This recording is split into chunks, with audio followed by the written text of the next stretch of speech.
الله اکبر، الله اکبر، الله اکبر. من المؤمنین رجال صدقوا ما عاهدوا الله علیه فمنهم من قضى نحبه و منهم من ینتظر و ما بدلوا تبدیلا. انا لله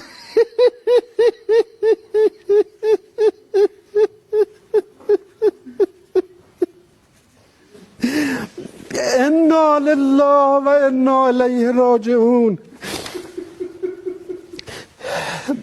بعد از عمری مجاهدت حسینی و دائمی و خستگی ناپذیر، روح بلند و ملکوتی کوه نستوه ولایت، پدر مهربان امت، رهبر و امام مسلمین، حضرت آیت الله العظما سید علی حسینی خامنه ای در راه سربلندی حرم جمهوری اسلامی ایران شهد گوارای شهادت را نوشیدند و به ملکوت اعلی پیوستند.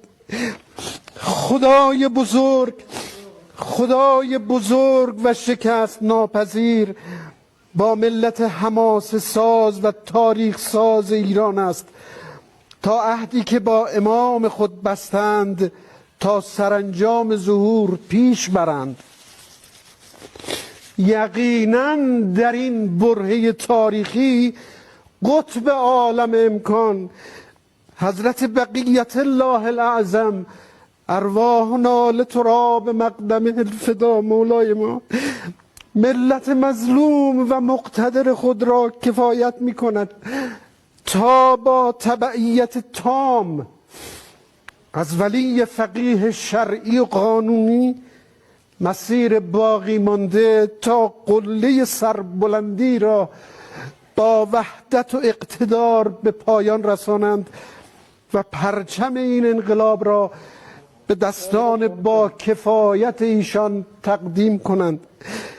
به روح بلند امام راحل و خلف صالحش، قائد اعظم، شهید و عظیم الشأن حضرت آیت الله العظما امام خمینی، حضرت آیت الله العظما امام خامنه ای درود میفرستیم.